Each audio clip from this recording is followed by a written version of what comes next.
Lo que sigue es un ejercicio de la memoria, un intento de activar el recuerdo de algo que ocurrió hace 20 años. Pero no nos dejaremos llevar por la nostalgia, que dulcifica los hechos más terribles. Esta es la pregunta. ¿Dónde estaba? ¿Qué hizo? ¿Cuáles fueron sus pensamientos el día en que murió Franco? Sentí, no sé, una gran incertidumbre porque era el final de una etapa y el comienzo de otra. Estaba haciendo la mili. Y nada, lo único que recuerdo es, bueno, que lo dijeron y nos tuvieron a puertelas un poco. Yo me acuerdo del otro día que estuvimos hablando y mi madre lloró cuando... Pues la verdad es que se han pasado muchos años.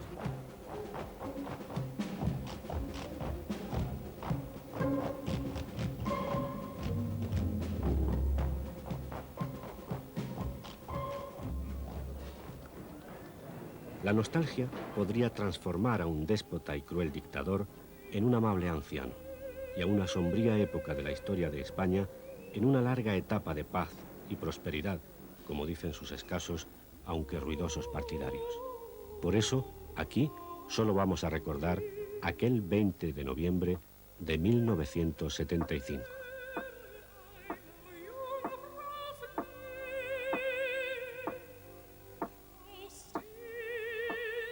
A pesar de la distancia, hay datos ciertos sobre el escenario de los hechos.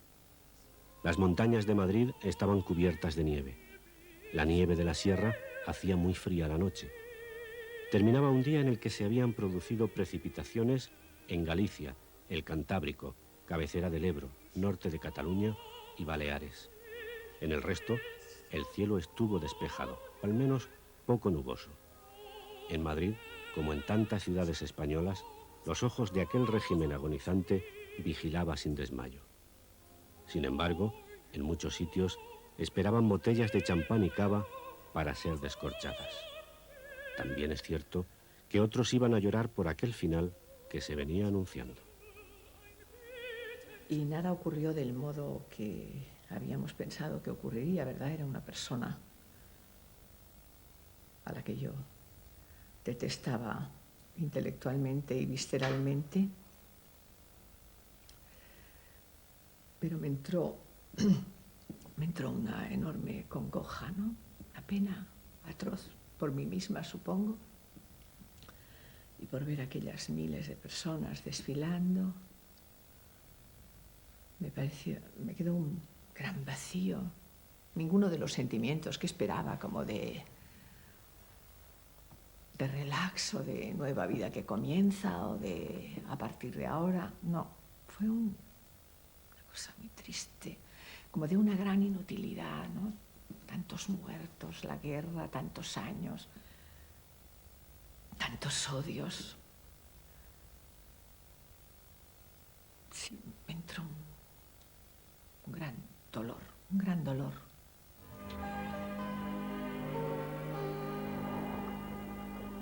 La fase crítica en el curso posoperatorio de su excelencia el generalísimo está evolucionando desfavorablemente en las últimas horas como consecuencia de los fenómenos tóxicos derivados del proceso peritoneal.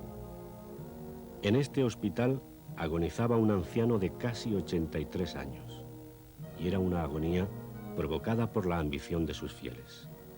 Duraba ya 39 días. Lo que pasaba en la habitación donde agonizaba desde hacía varios días el general Franco no lo sabía nadie. Por eso la gran sorpresa de aquella habitación de la Clínica La Paz era el laboratorio de Dr. Jekyll. Se descubre cuando aparecen las fotografías de la agonía y muerte de Franco. Nadie sabía que Franco estaba siendo mantenido durante tantos y tantos días de una manera no científica, ni siquiera artificial, sino mecánica.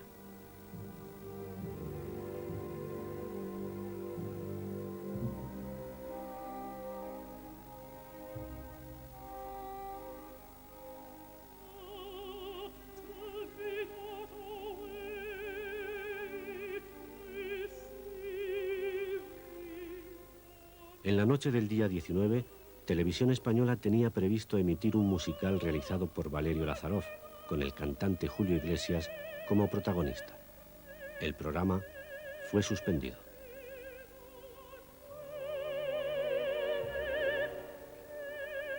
el ambiente en televisión era pues muy de compás de espera, porque naturalmente la gente sabíamos las noticias como estaban, se veía que la vida de Franco se estaba apagando y se esperaba que de un momento a otro surgiera el desenlace.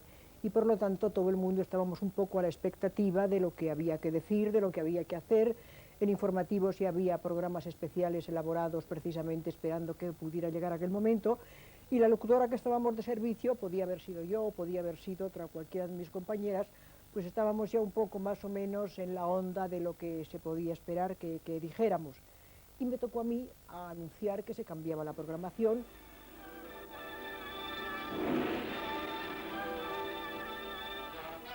Sin duda, la aventura militar del patrullero Errol Flynn en la jungla de Birmania, Segunda Guerra Mundial, estaba más acorde con el espíritu de nuestro personaje. Al día siguiente, ya muerto Franco, las cosas ocurrieron de distinta manera. Fue sustituida una película anticomunista de Leo Macarey, cuya acción transcurre en China, y estaba protagonizada por William Holden y Clifton Webb. Pero es que el título era nada menos que Satán nunca duerme. Nadie pudo especular con él.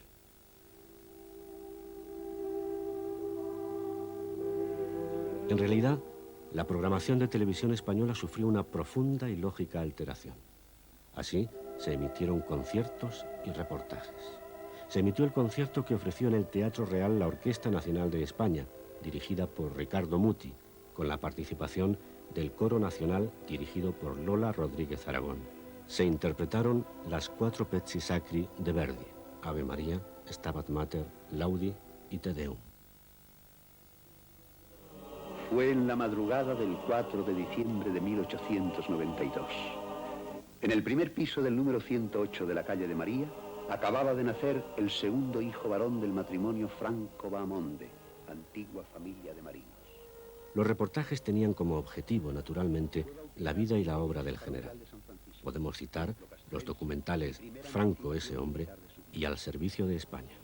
Y estábamos grabando un programa especial con Julio Iglesias de la serie La Hora D.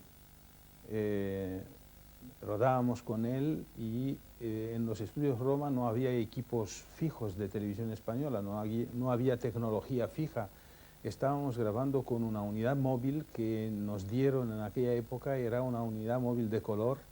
Las únicas telecámaras de color estaban en aquella unidad móvil y, curiosamente, aquella unidad móvil no tenía ninguna identificación de televisión española, era toda pintada de blanco en el exterior de la unidad móvil, y se rumoreaba que habían comprado la unidad móvil porque esperaban el desenlace del caudillo y querían retransmitir a color o en color los funerales del caudillo. Nosotros, mientras tanto, teníamos a disposición esta unidad móvil. Cuando se dio la noticia, 5 minutos más tarde, recibimos una llamada de Prado del Rey que nos avisaba que teníamos que interrumpir la grabación porque se tenían que llevar la unidad móvil para los funerales.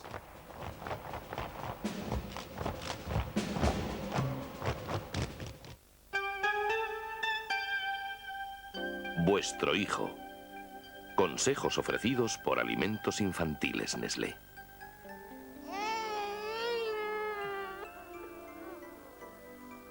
El sistema más extendido entre los bebés para hacerse oír.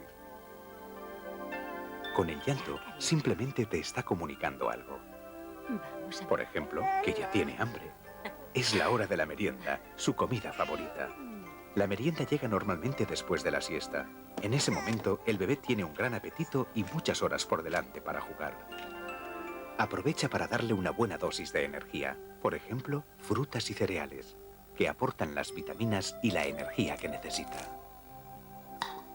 ¡Oh, qué contento está mi niño! En tu farmacia puedes encontrar los tarritos para la merienda con poco azúcar. El exceso de azúcar puede favorecer la aparición de caries y la obesidad. Y estar gordo no significa estar bien nutrido. Hola. ¿Se lo ha comido todo? Cuando lo llevéis en el coche, es conveniente utilizar una barquilla posabebés. Más adelante, son útiles las sillas especiales que se fijan en el asiento posterior y que permiten mayor libertad de movimientos. También es importante darle de beber agua o zumos de frutas poco azucarados. Los zumos son un buen complemento de su alimentación por su aporte de vitaminas y sales minerales. Como él mismo regula sus necesidades, se le puede dejar beber hasta que quede satisfecho. Alimentos Infantiles Nestlé te ofrece la seguridad y confianza de más de 125 años dedicados al bebé, profundizando en sus necesidades nutricionales, aportando los principales avances en su alimentación.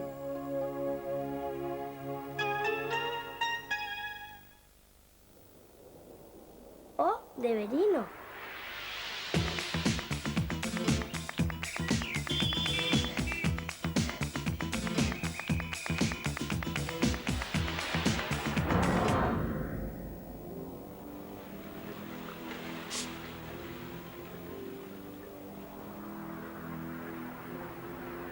O de Verino.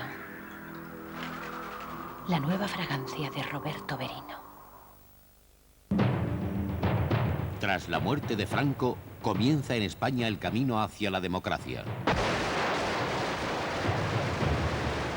Por primera vez, Adolfo Suárez habla de las claves de la transición. En ese momento se produce una apuesta en favor mío, y es una apuesta del rey. Y yo soy consciente de que el rey se juega, quizás con ese nombramiento mío, se juega casi el reinado. Adolfo Suárez, Memoria de la Transición. Mañana por la noche, en La Primera. Hay 30.000 premios en metálico. ¡Oro! Y 3 premios de 5 millones en oro para que los disfrutes como mejor te parezca. Exige Nescafé descafeinado. Solo los grandes diseños están inspirados en el arte.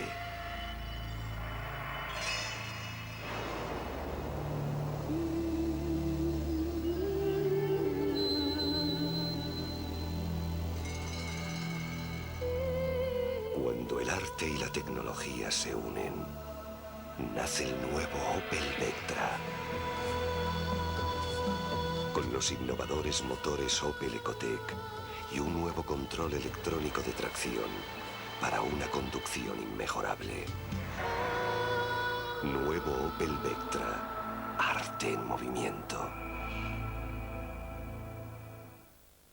No se pierda esta oportunidad. Pruebe la crema revolucionaria de Lancaster que reduce las arrugas y rejuvenece por solo 1.995 pesetas.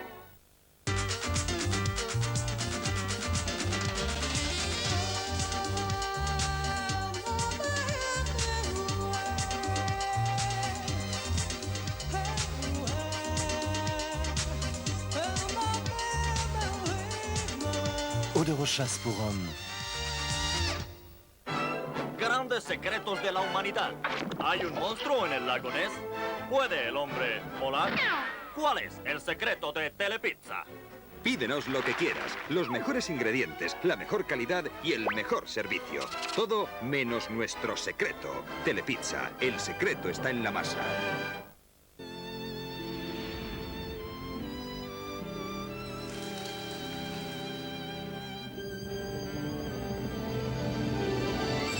No hemos hecho este anuncio para enseñarte gente feliz.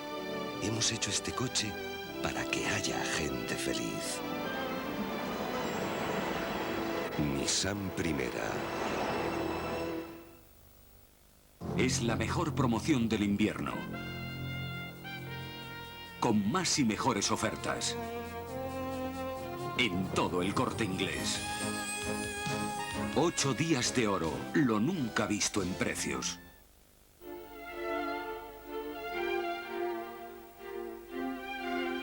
Sublime, con un fuego interior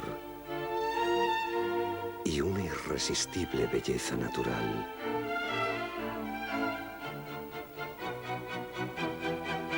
Sin duda, un brillo que dura eternamente.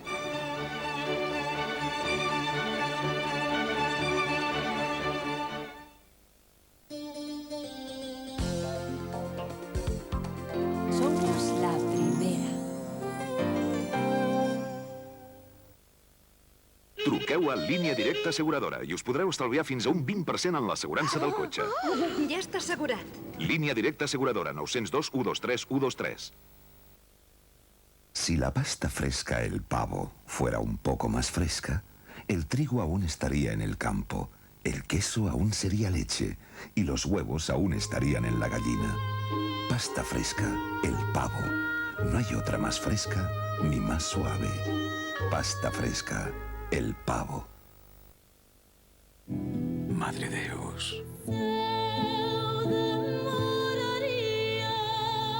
Ainda. Las nuevas emociones de Madre Deus, recogidas en su nuevo disco.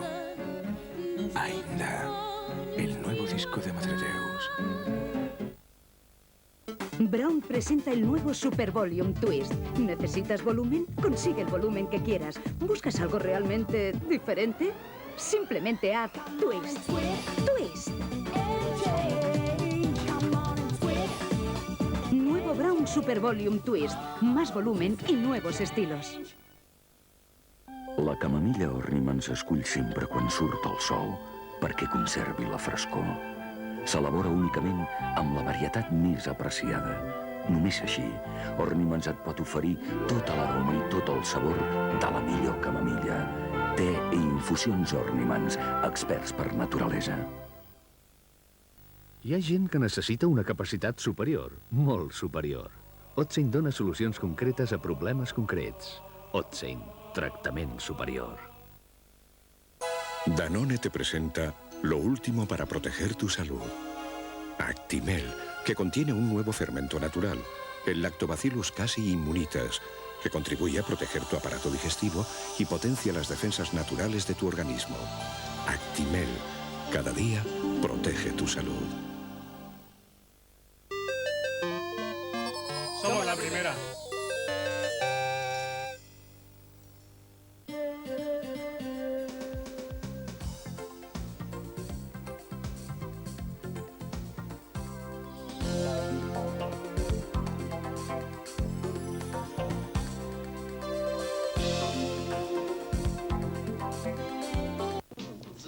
Jesse, llévame contigo. No, es arriesgado, cariño. Vivir sin reglas. ¡Coño! Vivir sin límites. ¡Retírese o le vuelo la tapa de los sesos! Vivir en la cuerda floja. Es demasiado. Richard Gere. Valery Kaprinsky. Vivir sin aliento. El martes por la noche, cine de primera.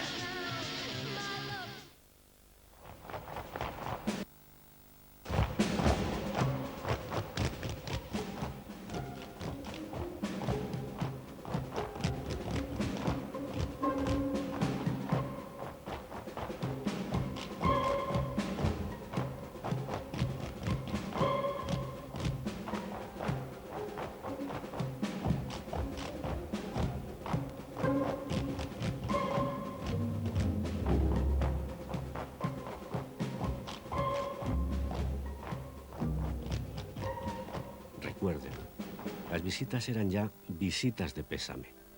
Los titulares de los periódicos no dejaban lugar para la esperanza. Los periodistas hacían guardia permanente ante el hospital. Me despertaron y la primera sensación que tienes es, bueno, llevo un mes trabajando, haciendo guardias, primero en el Pardo y luego en La Paz, permanentemente, y resulta que me pilla en la cama y me tiene que despertar un compañero, ¿no? Y los resortes profesionales te funcionan ahí de una forma muy especial, solo piensas en ese momento a quién tengo que avisar y a dónde tengo que ir, pero la verdad es que la emoción de estar viviendo un momento histórico no la vives hasta a lo largo del día, que empiezas a recibir todo tipo de sensaciones de unos y de otros y las propias, ¿no? Yo recuerdo aquella época, el frío espantoso del Pardo, espantoso cuando a Franco lo operaban en el Pardo. Luego, la primera recuerdo que tengo de la importancia de las emisoras de radio, que nos enterábamos de los partes médicos, y luego en La Paz, y era sin embargo otro tipo de cómo pasar el tiempo, pues jugando las cartas, intentando entrar, las charlas con los médicos, con los compañeros. Fue una época realmente irrepetible, pero la emoción vino después. Me tocaron bastantes días estar de guardia como reportero que era del diario ABC, me acababa de incorporar a la redacción.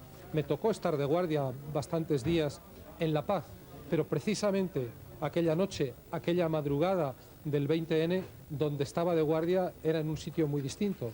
era en el Ministerio del Ejército, porque concretamente yo era el soldado que hacía el papel de imaginaria, lo que se llama imaginaria, es decir, el guardia nocturno de la compañía, concretamente la compañía de plana mayor del batallón de tropas del Ministerio del Ejército, que es donde yo estaba haciendo la mili. Y recuerdo muy bien cómo a las 5:15, 5:30 de la mañana se abrió la puerta y entró un teniente que presumiblemente venía del cuerpo de guardia del edificio de Cibeles y me dijo solamente una frase: ha muerto el caudillo. Yo creo que se agarró a mi hombro, tuvo un gesto de familiaridad, de acercamiento físico, y él estaba llorando. La situación cardiológica permanece estable. El proceso tromboflevítico de muslo izquierdo continúa en la misma situación. Aquellas eran noches de transistores. Los farragosos partes firmados por el famoso equipo médico habitual eran examinados con lupa para descubrir el desenlace. A mí la muerte de Franco me cogió en la cama.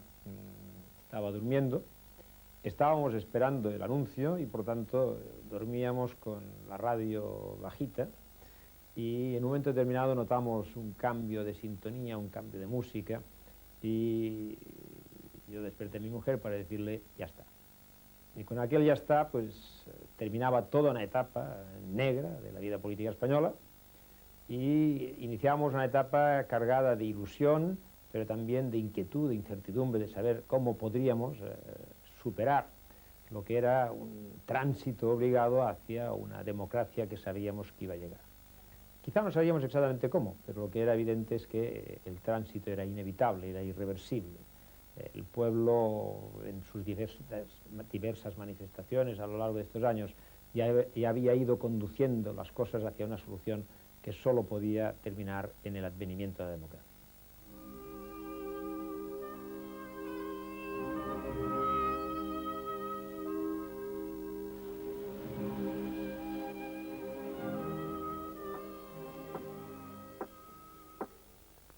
Paul Preston ha descrito así los últimos momentos. Franco estaba a duras penas vivo, prácticamente inconsciente, y dependía completamente de la maquinaria de soporte vital. Finalmente, su hija Nenuca insistió en que debía dejársele morir en paz.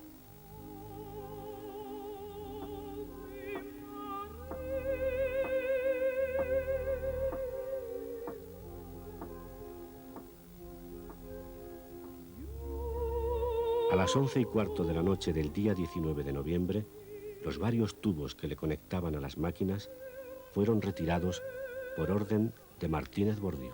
En ningún momento ningún componente del equipo médico denominado habitual recibió presiones ni por parte de la familia ni por parte del gobierno. Nuestra actuación fue totalmente independiente y con arreglo a nuestro criterio. Por otra parte, presiones de este tipo yo creo que no lo hubiéramos aceptado. En fin, el médico debe actuar con arreglo a su conciencia. En las fotografías que se han publicado se aprecia cómo el general Franco tenía colocados en la cabeza unos electrodos que eran para efectuar un electroencefalograma. Como se sabe, la capacidad vital y el fin de la vida se aprecia en la parálisis, en la paralización de las ondas del electroencefalograma. En aquel momento, el electroencefalograma del generalísimo estaba totalmente activo. Llega un momento, naturalmente, en que hay que tirar la toalla, hay que suspender la actuación, porque ya las complicaciones son tan graves y tan numerosas que ya no merece la pena el seguir. Y eso es algo que acontece diariamente en los hospitales. Hay que tener en cuenta que el médico gana batallas, pero siempre pierde la guerra. La hora oficial que se dio de la muerte fue las 5:25 de la madrugada del 20 de noviembre de 1975. La causa oficial declarada fue shock endotóxico provocado por una aguda peritonitis bacteriana, disfunción renal, bronconeumonía, paro cardíaco, úlcera de estómago, tromboflebitis y enfermedad de Parkinson. Es decir, Era inútil resistir. Yo me enteré de su muerte, me enteré yo creo inmediatamente después de haber sucedido por Juan Antonio Samarán. Juan Antonio Samarán era el presidente de la Diputación de Barcelona y a través de algún contacto que pienso que era o de los servicios médicos o de la propia enfermedad, de la propia familia de Franco, me comunicó la noticia, yo creo que a los pocos minutos de haber sucedido el fallecimiento. Tanto es así que yo llamé a la persona que oficialmente me la tenía que comunicar, que era el director general de Política Interior, al cual la noticia se la di yo a él y no él a mí, y solamente recibí el telegrama establecido como culminación de la Operación Lucero pasados, pues quizá un par de horas. Yo era cónsul en Londres y yo había participado, como es lógico, yo estaba conectado, miembro del Partido Socialista del Interior, que era el precedente del PSP, y en contacto constante con Tierno, ¿no? Y con los grupos, diríamos, de la Junta Democrática de Londres, en cuya creación yo participé. Yo aquella noche estaba en casa de un exportador español, un hombre extraordinario, se llama Rafael Cerezo, que por otra parte era un hombre liberal, pero era muy amigo de Fraga, que era embajador en Londres, y estaba en su casa en Wimbledon cenando. Evidentemente todas las semanas anteriores habíamos seguido muy intensamente el desarrollo de la enfermedad, y en mi caso con contactos con los distintos grupos de Francia y de la Junta Democrática y de España. Pero aquella noche yo estaba cenando en casa de este señor Rafael Cerezo, y daba la casualidad que a aquella cena asistía Díez Alegría, el general Díez Alegría, que tenía un hijo en Londres estudiando y que estaba pasando una temporada con su hijo en Londres. Yo creo que en aquel momento ya no era jefe del Estado Mayor, pero era una personalidad importantísima en el ejército. Por lo tanto, estábamos cenando y antes de la cena, la BBC, la televisión inglesa, dio la noticia de que había tenido Franco una recaída y que en Madrid se decía, eso era las 9, las 10 de la noche del 19 de noviembre, de que había muerto. Yo había hablado con Díez Alegría días antes, había preguntado por el ejército, y él me dijo que el hombre importante del ejército era Gutiérrez Mellado.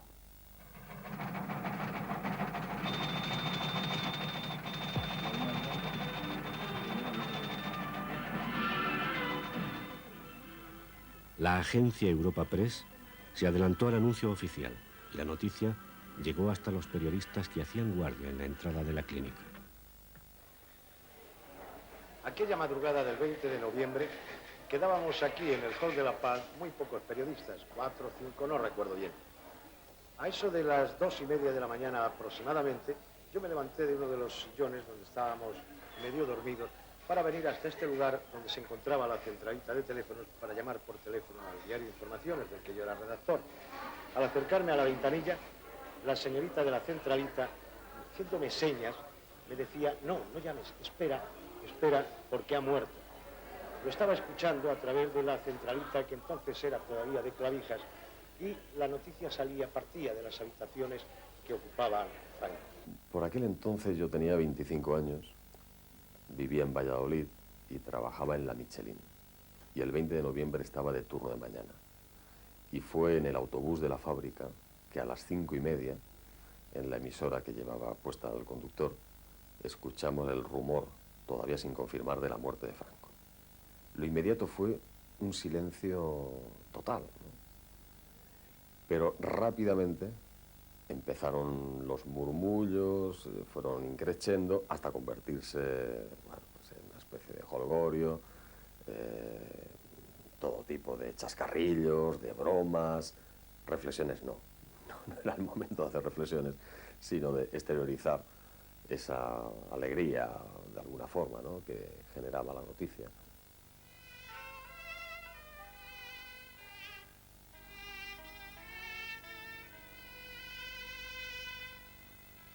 Franco murió hace 20 años. ¿Qué ha significado la figura de Franco? Bueno, yo creo que ha sido en los últimos años de la historia de España la figura más trascendental que hemos tenido en estos años. O sea, sin género de dudas, para mí ha sido eso. Y luego además ha conseguido en España una evolución total cara a estar al mismo nivel que todas las naciones europeas y como todas las naciones del mundo. Yo he vivido 40 años con Franco y yo le debo todo lo que soy sino que le debe España. Yo no lloro por pesar, lloro porque se nos ha ido el único hombre que ha hecho grande a España. Ha sido un golpe muy fuerte, yo creo, para todo el mundo también. Y lo único que espero, de verdad, con muchas ganas, es que nuestro rey pueda continuar lo que él no ha podido continuar por causas de los años. Es una impresión tremenda. Además, pienso que la historia se encargará de decir lo que ha sido este hombre, puesto que los hombres, como los árboles, se miden mejor después de caídos. Señora, ¿a usted particularmente qué impresión le ha causado? Pues muchísima, porque creo que ha sido una persona que ha hecho muchísimo por España, me merece todos los respetos y, no sé, he sentido una pena muy grande.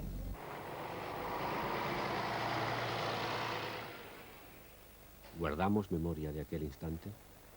Que fue un jaleo grandísimo, mucha gente y nada, que hubo quien se alegró y quien no se alegró, en fin, todas esas cosas. Pues la figura de Franco fue un dictador que estuvo en el poder en España durante mucho tiempo. Pues una noticia bastante desagradable para mí, efectivamente, porque yo a Franco precisamente era una persona que a mí me caía muy bien. No sé, tenía cosas buenas y cosas malas. La verdad es que no tengo una imagen muy hecha, ¿eh? Por lo que he estudiado y he leído, sé que era una persona bastante mala y sanguinaria. Pues que era un dictador, o sea, que era dictador de España, jefe de gobierno. Transmite Radio Nacional de España en conexión con todas las emisoras españolas. Su Excelencia el Jefe del Estado, Generalísimo Franco, ha fallecido. Las emisoras de radio estaban conectadas con Radio Nacional de España. A las 6:25 de la madrugada se emitió el comunicado oficial. Doy lectura al comunicado siguiente. Día 20 de noviembre de 1975. Las casas civil y militar informan a las 5:25. Muchos lloraron. Muchos brindaron de alegría. Su Excelencia el Generalísimo acaba de fallecer por parada cardíaca como final del curso de su shock tóxico por peritonitis. Posteriormente será facilitado un comunicado médico detallado por el equipo que habitualmente ha asistido al jefe del Estado.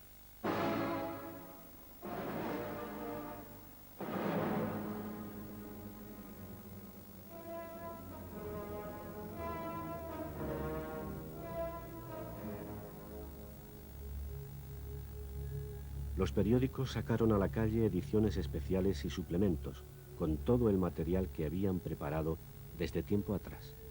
La sostenida agonía de Franco había retrasado su publicación. Yo estaba en París, en la Banlieue, durmiendo, como todo el mundo a esas horas, cuando llamó el periodista Fidalgo, corresponsal en París, para comunicarnos que Franco había muerto. A partir de ese momento se acabó el dormir y yo tomé las disposiciones necesarias para convocar una reunión del Comité Ejecutivo del partido, cuya mayoría estaba ya en España, que se celebró pues pocos días después. Yo estaba leyendo, esperando la noticia, porque sabía que realmente estaba muy grave. El día anterior yo había ido a preguntar por él, a la clínica, y en fin, el ayudante de servicio me había dicho que la situación pues era ya de desahucio.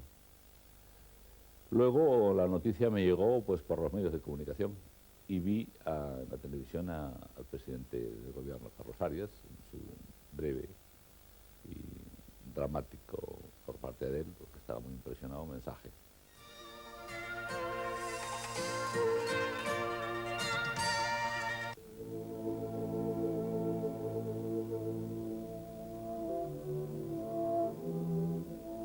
Españoles, Franco ha muerto. Españoles, al llegar para mí la hora de rendir la vida ante el Altísimo y comparecer ante su inapelable juicio. A las 10 de la mañana del día 20, el presidente Arias no pudo reprimir las lágrimas al leer un texto que había sido dado en llamar Testamento de Franco. os pido que perseveréis en la unidad y en la paz y que rodeéis al futuro rey de España, don Juan Carlos de Borbón, del mismo afecto y lealtad que a mí me habéis brindado, y le prestéis en todo momento el mismo apoyo de colaboración que de vosotros he tenido. Mantened la unidad de las tierras de España. El general, en su escrito póstumo, seguía considerándose salvador de la patria tocado por la mano divina, y aún advertía sobre los enemigos de España. Quisiera, en mi último momento, unir los nombres de Dios y de España y abrazaros a todos para gritar juntos por última vez, en los umbrales de mi muerte: ¡arriba España! ¡Viva España! Sin duda, así consideraba a Simón Sánchez Montero, que sabe muy bien dónde estaba el día en que murió Franco. Bien, pues aquella noche, claro, fue inolvidable cuando nos enteramos de lo que había pasado. Estaba en este edificio, pero en los calabozos que había entrando por la calle de Bárbara de Braganza. Me habían detenido el día 13, el día 14, en la clínica Los Nardos, donde el día 13 habían operado a mi mujer. Yo dormía aquella noche en la habitación donde ella estaba, y el día 14 a las 12 de la noche, cuando me disponía a acostarme, pues entra despavorido un camarada que trabajaba allí, de guarda de noche, y me dice: está la policía en la clínica y están buscándote, escóndete, yo te meto en un sitio. Y digo, no, no suponía lo que pasaba, a que iban. Digo, yo espero aquí, van a revolver sino todo y van a molestar a todo el mundo, y que me detengan. Aunque no existieran unos temores especiales, que por lo demás es lógico que existieran, me parece que cualquier gobierno de cualquier régimen tiene una obligación importante, y es gobernar, asegurar el buen funcionamiento de los servicios. Y el que no hubiera una alteración importante del orden público ni de la seguridad, el que se previnieran posibles atentados terroristas, en que se asegurara el buen funcionamiento de los mercados o de los transportes o de los abastecimientos. Si se quiere, la operación Lucero era una operación de sentido común.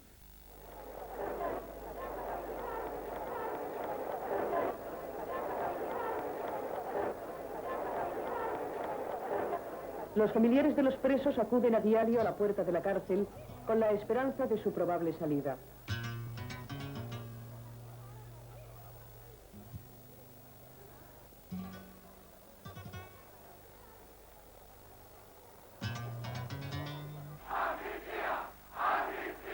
Como medida preventiva, se encarcelaba a los enemigos de España, es decir, a los que trabajaban por ella de otra manera. Unos estaban libres, otros en la cárcel, y muchos esperaban en el exilio a que todo terminara. Mi actitud a partir de ese momento fue que en España, desaparecido el dictador, era imposible mantener el sistema político imperante entonces, y que el país iba hacia la democracia y que había que estar aquí. Y empecé a preparar mi viaje que hice a principios del 76 con la peluca a España para participar directamente en el periodo de transición. Sí me alegraba aquello, y pensaba que, dada la situación y sobre todo las luchas que había habido ya, hacía muy difícil que se pusiera en marcha aquello que ya había dicho Franco unos días antes, que hablaba que después de que todo estaba atado y bien atado, o lo que dijo un poco más tarde Fraga y los 7 magníficos aquellos que llamaron, que después de Franco el franquismo. Así que en realidad nos alegrábamos porque podía suponer más que la muerte de un ser humano, la muerte de un dictador y de una dictadura.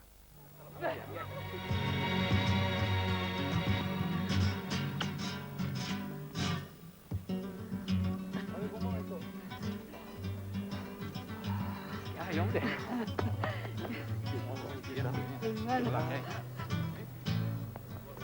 Hay que circular, vamos. ¿Qué tienes en la nariz? No, bueno, vas a ir. Bueno, hoy nos lo han comunicado pues exactamente después de cerrarnos en las celdas a las 9.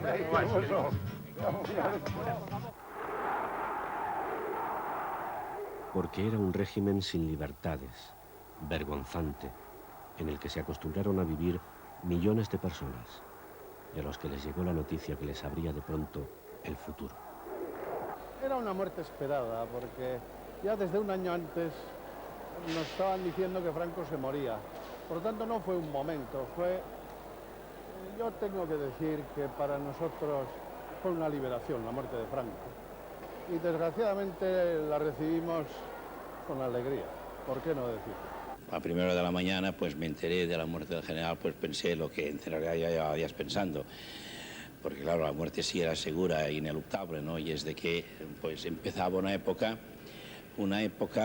llena de perspectivas positivas, de evolución, en fin, pero por supuesto difícil, complicada, y que todos a todos se nos exigiría mucha decisión, mucha convicción, mucha valentía incluso, pero además mucha cordura, ¿no? Para sacar al país adelante y llevar a cabo un buen pase hacia la democracia, cosa que yo creo que en general podemos decir que se hizo así, que realmente así se hizo.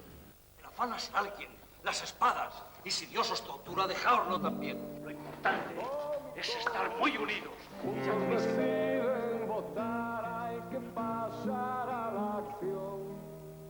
Y era un país alegre hasta donde se podía y confiado hasta ciertos límites. Antonio Gala había estrenado ¿Por qué corres, Ulises? Nuria Espert representaba Divinas palabras de Valle Inclán. José Luis Gómez, La resistible ascensión de Arturo Huy, de Brecht. Las comedias frívolas y las revistas llenaban teatros. Elegido a la amapola y yo elijo a mi Dolores, Manolo Escobar cantaba españoladas y Amancio Prada a Rosalía de Castro. Y así podríamos seguir. El caso es que la muerte del general interrumpió la diversión. Recuerdo, yo estaba en casa de mi amiga Carmen Martín Gaite, estábamos preparando el repertorio, las canciones de un espectáculo que estrenaríamos pocos días después en el pequeño teatro de la calle Magallanes, Carabel de Carabeles. La muerte de Franco lo que nos planteaba era una interrogante grande y con ciertas inquietudes y cierto temor también sobre cómo se iba a desarrollar a continuación el tránsito de la dictadura al estado de una democracia que todos estábamos anhelando y luchando por ella. ¿Qué es lo que sentí? Yo humanamente debo decir que no me alegré, porque yo soy incapaz de alegrarme de la muerte de un ser humano, pero sí sentí un enorme alivio político mezclado con un cierto sobresalto. La pregunta era, ¿qué va a ocurrir ahora? La verdad es que estaba lleno de miedo y creo que los españoles hicimos en aquel momento un ejercicio espléndido de sentido común que ojalá no se nos olvidara. En las pantallas españolas se podía contemplar Belle de Jour, de Buñuel, Primera plana, de Billy Wilder, o Cleopatra, de Mankiewicz, con la pareja de moda Elizabeth Taylor y Richard Burton. Y ya se anunciaba el próximo estreno de Tiburón. ¿Guardamos esas imágenes en la memoria?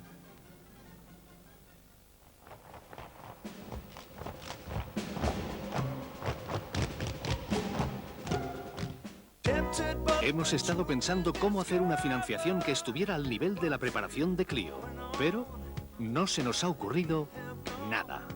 Entonces lo dejamos así. Nuevo plan de financiación Clio. 0% de interés en operaciones a 2 años, desde 10% de entrada, hasta el 30 de noviembre. Tras la muerte de Franco, comienza en España el camino hacia la democracia. Por primera vez, Adolfo Suárez habla de las claves de la transición. En ese momento se produce una apuesta en favor mío, y es una apuesta del rey. Y yo soy consciente de que el rey se juega, quizás con ese nombramiento mío, se juega casi el reinado. Adolfo Suárez, Memoria de la Transición. Mañana por la noche, en La Primera. No, falta concentración, descanso. ¡Qué mal! Muchas veces necesitas seguir el ritmo. Anímate, hombre. ¡Kinder bueno! ¡Qué bueno! Leche y avellanas en un ligero y crujiente barquillo con delicioso chocolate que te devuelve el ritmo. Kinder Bueno, el ritmo bueno con mucho gusto. Peugeot 406. Sistema de absorción de impactos laterales. Tren trasero multibrazo. ABS. Doble airbag. En Peugeot lo hemos hecho todo para que usted solo se preocupe de disfrutar. Quizá demasiado. Ya está bien. Son los cuartos que se marchan esta semana. Peugeot 406. Para disfrutar del automóvil. Unos añaden todo esto de féculas. Otros, todo esto de carnes más baratas. Solo las auténticas vienesas de Argal son 100% puro magro de cerdo, sin féculas ni colorantes. Nuevas vienesas de Argal. Argal. Nadie sabe más. Esta vienesa no es 100% puro magro de cerdo, porque tiene un 12% de puro queso. Vienesas con queso de Argal. Javier, 1 millón de pasos por dar. Ana, 1 millón de metas por alcanzar. Jorge, 1 millón de proyectos por cumplir. Porque 1 millón de cosas de mañana dependen de ese 1 millón de pesetas de hoy. Pide más rentabilidad, la máxima seguridad. Pide una letra del tesoro. Nadie te dará más. Si pides a tu dinero más, llama. El tesoro responde.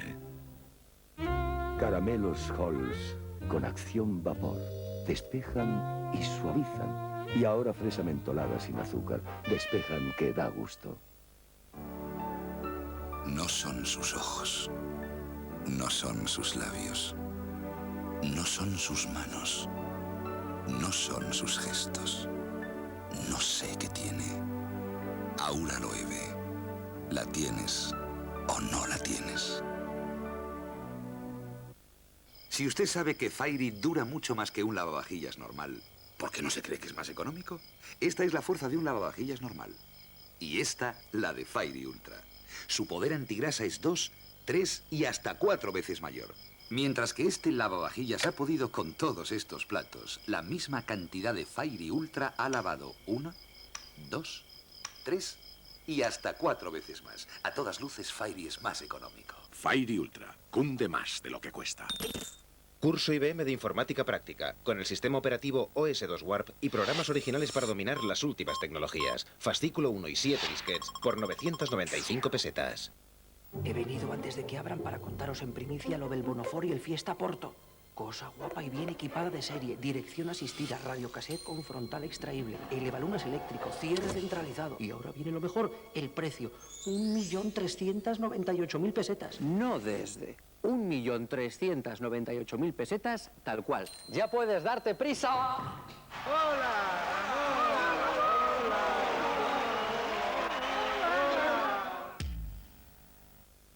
Presentamos el nuevo Pate Apis Sabor Extra, con el 25% menos de grasa. Más sabor, más sano.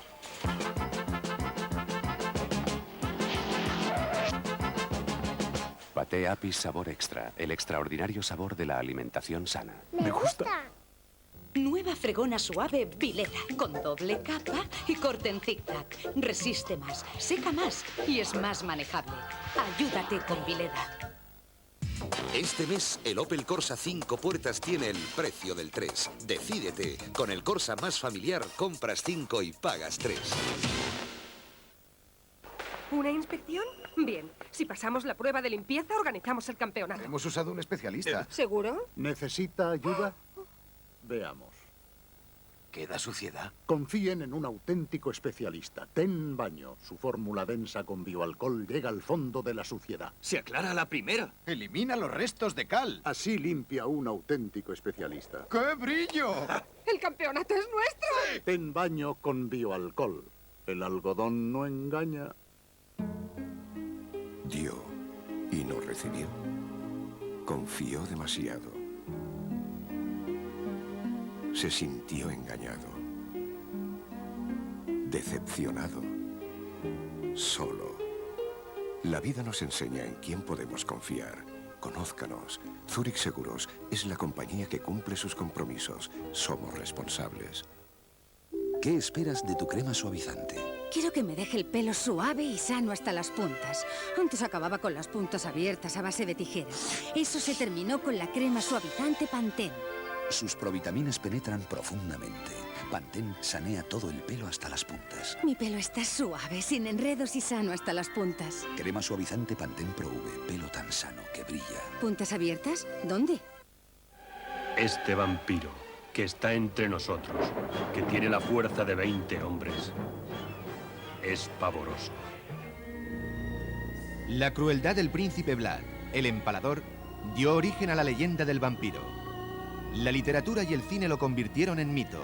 Los vampiros se han convertido en los monstruos cinematográficos más populares porque se parecen mucho a nosotros. La ciencia lo explica como una extraña enfermedad de la sangre. Creo que esas personas que durante la Edad Media se consideraban vampiros probablemente padecían de porfiria. Ficción o realidad, lo cierto es que el vampiro es uno de los mitos más escalofriantes. Todos nosotros tenemos aspecto de estas terribles criaturas en alguna parte de nuestras mentes. Fuerzas ocultas. Mañana por la noche, en La Primera. Tantos días por estrenar.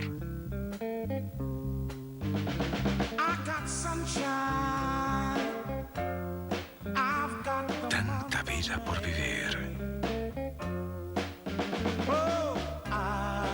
Tanta libertad.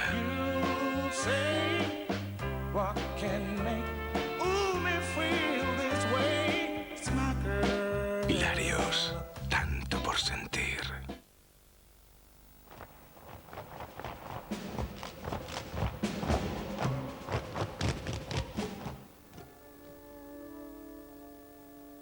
El féretro fue trasladado desde la ciudad sanitaria La Paz hasta el Palacio de El Pardo. Allí se instaló la capilla ardiente a la espera de que a las 12 se celebrara la misa de Corpore Insepulto. Asistieron la viuda y los hijos, el Consejo de Regencia, los príncipes de España, el presidente del gobierno y otras personalidades. Ofició la ceremonia fúnebre el cardenal Vicente Enrique y Tarancón, arzobispo de Madrid y presidente de la Conferencia Episcopal. Las crónicas oficiales de la época dicen que Tarancón habló de la vida de Franco al servicio de la nación.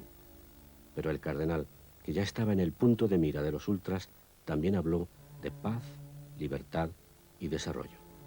No sentó nada bien y no ofició los funerales que más tarde se celebrarían en la Plaza de Oriente. Sabía que iba a haber una misa de Corpore Insepulto en la misma capilla del Palacio del Pardo y que esa misa la quería decir el cardenal arzobispo de Madrid, el cardenal Tarancón, y habría ciertas dificultades. Entonces me puse en contacto inmediatamente con el capellán de la casa del Generalísimo, el jefe de Estado. Me dijo que había una orden tajante de que esa misa solo era para los familiares y que la iba a decir él, con lo cual no me dijo toda la verdad, sino que parece que había otro proyecto. Lo único que me quiso decir es que no la podía decir el cardenal Tarancón. Entonces yo le dije a él que en la diócesis de Madrid, cualquiera que celebrara en el Pardo o en cualquier otra iglesia, tenía que ser con permiso del cardenal Tarancón, que nosotros no íbamos a dar permiso a ningún otro sacerdote o obispo para celebrar esa misa sencilla, un funeral que iba a tener lugar en la capilla.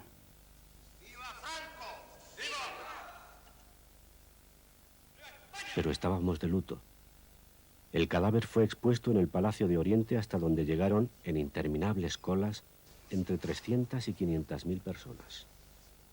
Último adiós, curiosidad, lágrimas y confirmación de la muerte.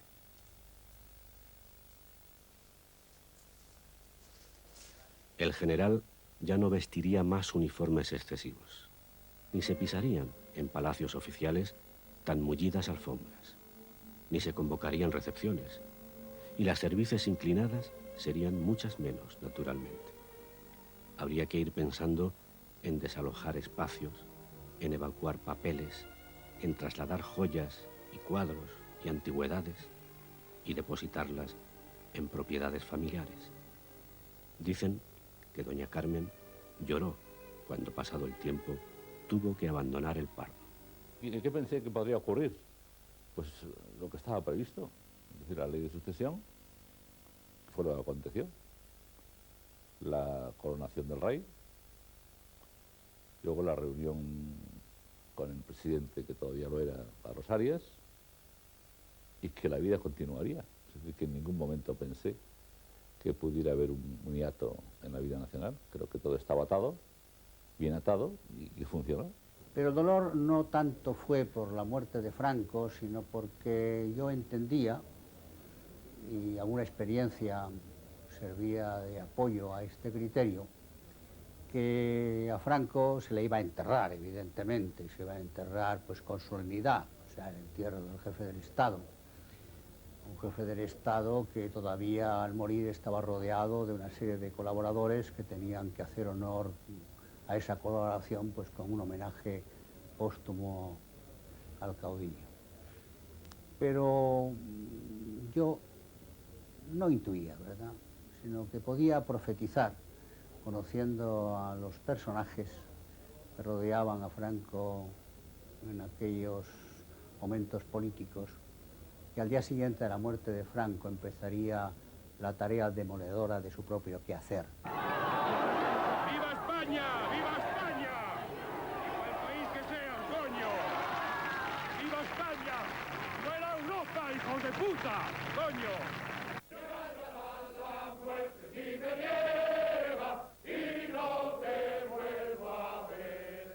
Las distintas familias del franquismo fueron perdiendo el control de la situación. El testamento no se cumplió. El tiempo borró de la escena a los más recalcitrantes. Otros se adaptaron de buena fe a la construcción de la nueva era. Algunos se convirtieron en demócratas de toda la vida. En todo caso, es preciso recordar con qué facilidad, aunque no faltaron amenazas e inquietudes, los españoles dieron el paso hacia el olvido.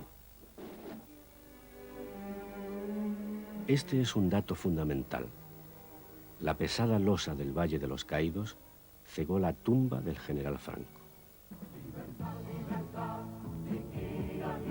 Y solo un año y medio después, las paredes de las ciudades y pueblos del país amanecieron, un buen día, empapeladas con la propaganda con la que los denostados partidos políticos invitaban a votar en las primeras elecciones que se celebraban desde que desapareció la República, por la mano militar, precisamente, del mismo general.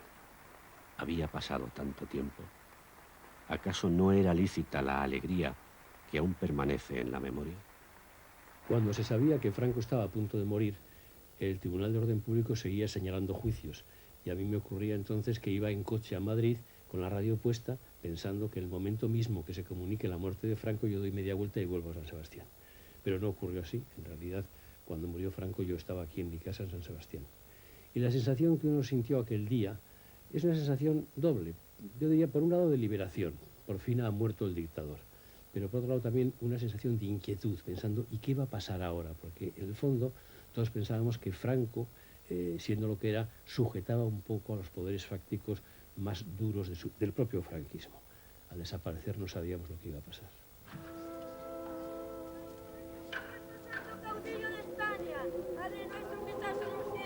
Hubo sobresaltos, y miedo, y tensiones, también esperanza, tanta que fue posible desatar lo que pretendía estar atado para siempre, sin venganzas, sin represalias, con renuncias y cesiones, hasta llegar a la tranquilidad con que hoy podemos hacernos la pregunta: ¿dónde estábamos?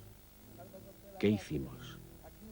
¿Cuáles fueron nuestros pensamientos el día en que murió Franco? Lo que hubo fue como un enorme silencio en toda España. Se abrió una enorme expectativa y mientras los nostálgicos hacían colas para visitar el cadáver, y quizá algunos las hicieron también para comprobar que estaba muerto, la gente en cuyas manos estaba el futuro, pues empezó a prepararle. En aquellas fechas se estaba celebrando un pleno de las Cortes en el que se aprobaron los proyectos de ley de régimen local y la descolonización del Sáhara, y también la industrialización de los residuos sólidos urbanos. Y los periódicos, entre anuncios de urbanizaciones y del nuevo SEAT 124, hablaban de cosas tales como las exposiciones de pintura de Niebla, Cristino Vera o Cuixart. Lo que ocurría es lo que suele ocurrir siempre en nuestra tierra, que ha pasado ya desde tiempos inmemorables, que es una tierra invertebrada, a veces sublime, muy querida, a veces muy cruel, y que suceden acontecimientos inconfesables. Yo mismo, y como todo el mundo, pero yo como pintor, dada mi condición de artista, he encontrado siempre una cosa incomprensible, rarísima, que dos grandes genios como Goya y Pablo Picasso muriesen en el exilio.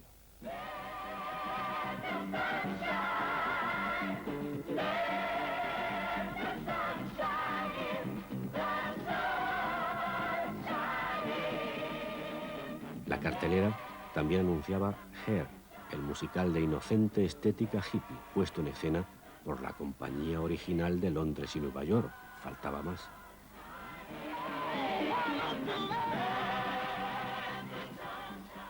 Aquella noche casi mejor no recordarlo. ¿Por qué? Porque estaba la cosa muy mal, se veía muy mal, parecía que iba a haber una revolución como del 36 o algo parecido, aunque yo no la conocí porque yo nací en el 39, pero todo el mundo de mi edad tomábamos de las represiones que habíamos tenido con el general Franco, que habían sido tan bruscas en nuestra época y tomamos, pero vamos. Luego parece ser que la cosa no fue así, fue mucho mejor de lo que esperábamos. No sé si te sabría expresar, eran otros tiempos y no sé qué decirte ahora mismo. De la fecha concreta no creo que no me recuerdo nada ahora, nada en absoluto. De ese día no tengo ningún recuerdo, quizás que no le diera mucha importancia en aquel entonces. Estaba preocupado en los estudios, no me preocupaba la política entonces, quizá porque no nos dejaban preocuparnos a ninguno, ¿no? No estaba preocupado entonces por la política. Hay mucha gente que no podría contestar a nuestra pregunta. Más de la cuarta parte de los españoles solo conocen a Franco por fotografías y documentales. Ni siquiera habían nacido cuando él murió. Para otros muchos fue una lejana figura de la infancia. Por eso es útil el ejercicio de la memoria, aunque sin aspavientos ni dramatismos. La cosa fue seria, pero se ha resistido. Se comprenderá que tampoco sea risible el argumento que nos ocupa. Y a 20 años vista, las cosas pueden ser evocadas con tranquilidad. El tiempo todo lo cura. Oficialmente estábamos de luto, y ahora se trataba de exponer el cadáver. Hubo lágrimas sinceras, y también mucha curiosidad y voluntad de estar presente en un hecho absolutamente histórico. Otro dato. La mitad de los españoles había nacido en el franquismo. No sabía de otra cosa. Por ello es lógico el asombro ante el esfuerzo, la adaptación a los profundos cambios que se iban a producir en poco tiempo. Y la aceptación mayoritaria de los mismos. Y es que nada de lo previsto se cumplió. La eternidad no le iba bien al régimen. Al contrario, bastó la muerte de su fundador para que fuera barrido por la naturaleza de las cosas. La descomposición del dictador era al mismo tiempo su propia descomposición. La flebitis y las hemorragias de aquel hombre eran la enfermedad terminal de su obra. En aquella noche, en aquella tarde, la del día 20, me parece que tuve que comparecer ante estas mismas cámaras de televisión española y manifesté algo que luego en buena medida fue la historia de los años siguientes de la transición, que yo manifestaba una esperanza, yo diría una esperanza infinita en el pueblo y en la sociedad de España. El 20 de noviembre de 1975, el pueblo español, la sociedad española, los datos de todo tipo, los económicos, los sociales, los culturales, la constituían ya como una sociedad y un pueblo bien preparado para las libertades y para la democracia. Incluso podría decirse que en España, en ese día, prácticamente todo era moderno, a la altura del año 1975, y lo único que no era moderno era el régimen político y sus instituciones.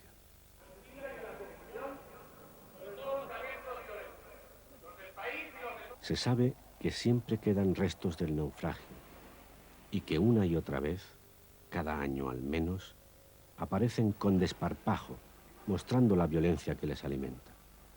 El 20N es de ellos, pero son pocos y no tienen sitio en este democrático país. Muy pocos les votan. Desde luego, no se sientan en las instituciones democráticas como representantes del pueblo. Y si lo hicieran, no como herederos de todo aquello.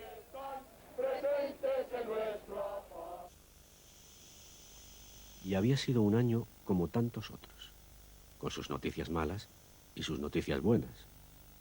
A pocos kilómetros de Sevilla, en el cortijo Los Galindos, fueron asesinadas 5 personas. Aún hoy se desconoce quién fue el autor del crimen. A Joan Manuel Serrat le prohibieron sus discos por unas declaraciones antifranquistas hechas en México. Todas, no una, todas. En televisión española triunfaba Señoras y Señores, de Valerio Lazarov, y también Directísimo, un programa de José María Íñigo donde fue entrevistado Solzhenitsyn y donde hizo gala de sus seguramente fraudulentos poderes parapsicológicos Uri Geller, cuya gracia era doblar cucharas con la fuerza de su mente. El director de cine José Luis Borau estrenó Furtivos, una película de gran éxito en aquel tiempo. Estaba interpretada por Lola Gaos, Ovidi Montllor y Alicia Sánchez. Tuvo problemas con la censura a propósito de algunas frases y escenas y del personaje de un gobernador civil que interpretaba el propio Borau. Y es que Furtivos no estaba precisamente en sintonía con la estética y contenidos del cine franquista. Fue un éxito.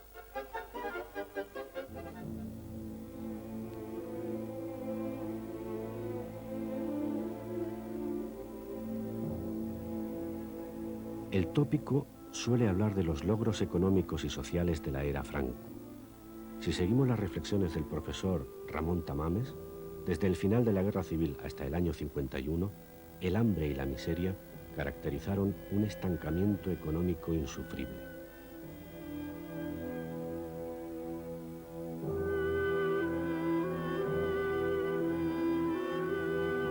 Solo hasta el año 54 no se alcanzó la renta por individuo activo que se tenía al final de la República. A mediados de los 50 se registró el arranque de un cierto crecimiento económico que quedó bloqueado por los impulsos inflacionistas.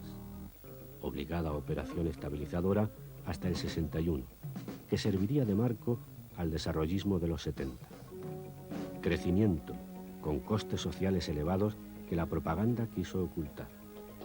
Ricos, muy ricos, y pobres, muy pobres. Suburbios en las grandes ciudades. Inmigración. Masivos desplazamientos en busca de trabajo hacia los países europeos. El 600 era el coche nacional, pero claro que se avanzaba. Turismo, información, la televisión, el consumo, el destape. El cambio de la sociedad civil llevaba dentro el rechazo al inmovilismo, a los que no querían cambiar. La semilla del futuro estaba ya creciendo. La maniobra de la destrucción de del franquismo y de la obra política, incluso la obra material y económica de Franco, iban a realizarla los que se habían autodefinidos o proclamados como reformistas del franquismo, los que todavía con el poder en la mano podían destrozar al régimen con rapidez, utilizando pues todas las armas poderosas que tiene la autoridad política. No, para mí estaba claro en aquel momento, dada la situación de España en todos los terrenos, económico, social, político, dado el entorno europeo, para mí estaba claro que iba a desembocarse en más o menos tiempo, pero no en mucho, en un sistema democrático.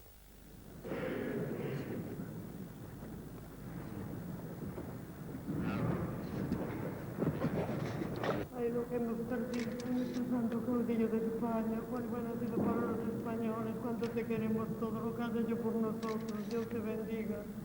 Ay, santo caudillo de España.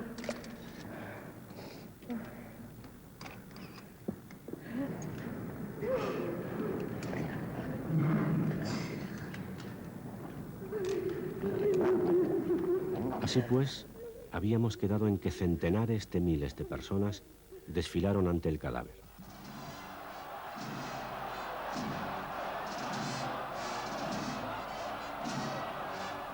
También fue multitudinario el entierro. Lo pudimos ver por televisión.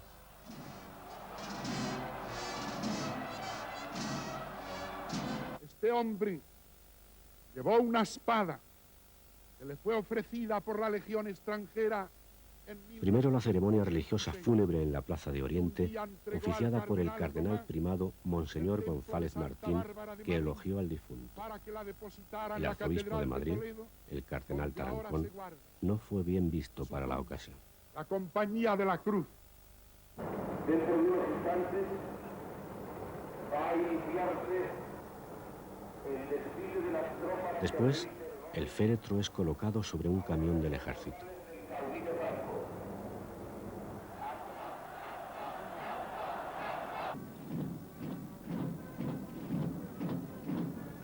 Comienza el traslado hacia el Valle de los Caídos. El cortejo es largo en una primera etapa, presidido por el rey.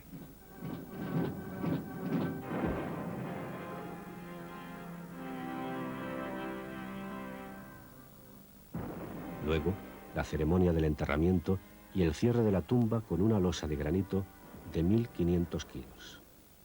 Y todo lo vimos a través de la televisión. Y todo estuvo bien organizado. Y no hubo demasiada emoción, excepto naturalmente para los deudos, allegados y partidarios y simpatizantes. Desfilaron soldados, atravesó el cielo de Madrid una escuadrilla de aviones, hubo rostros serios, pero todo muy sobrio y escueto.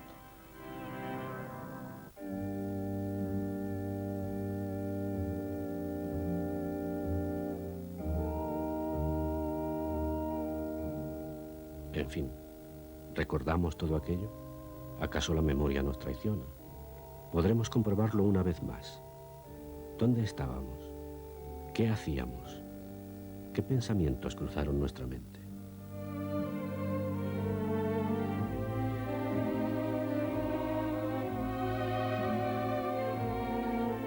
Excelentísimos señores, don Ernesto Sánchez Galiano Fernández, don José Ramón Gavilán y Ponce de León y don Fernando Fuertes de Villavicencio. ¿Juráis que el cuerpo que contiene la presente caja es el de su excelencia el jefe del Estado y generalísimo de los ejércitos, don Francisco Franco Bahamonde, el mismo que os fue entregado para su custodia en el Real Palacio de Oriente de Madrid a las 6:30 del pasado día 21? Sí lo es, lo juro. Sí lo es, lo juro. Sí lo es, juro.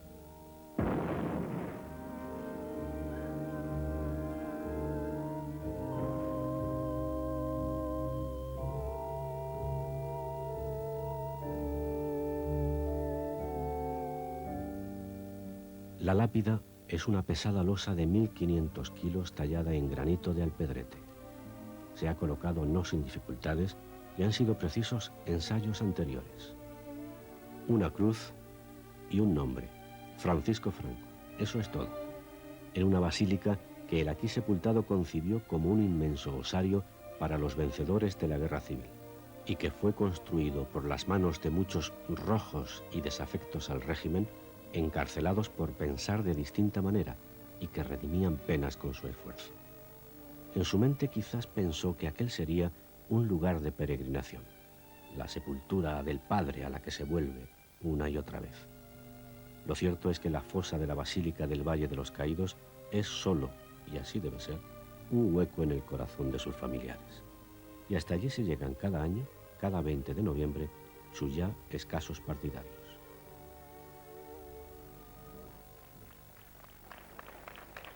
Son conmemoraciones que generan a veces cierta inquietud. Son pocos, ciertamente. Aquí ha habido muchas elecciones desde las primeras en 1977.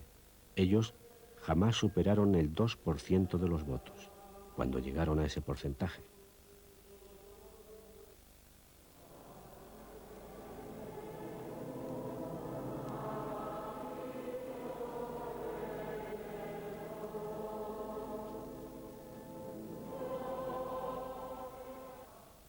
Tan férreo y autoritario mandato de casi 40 años para esto.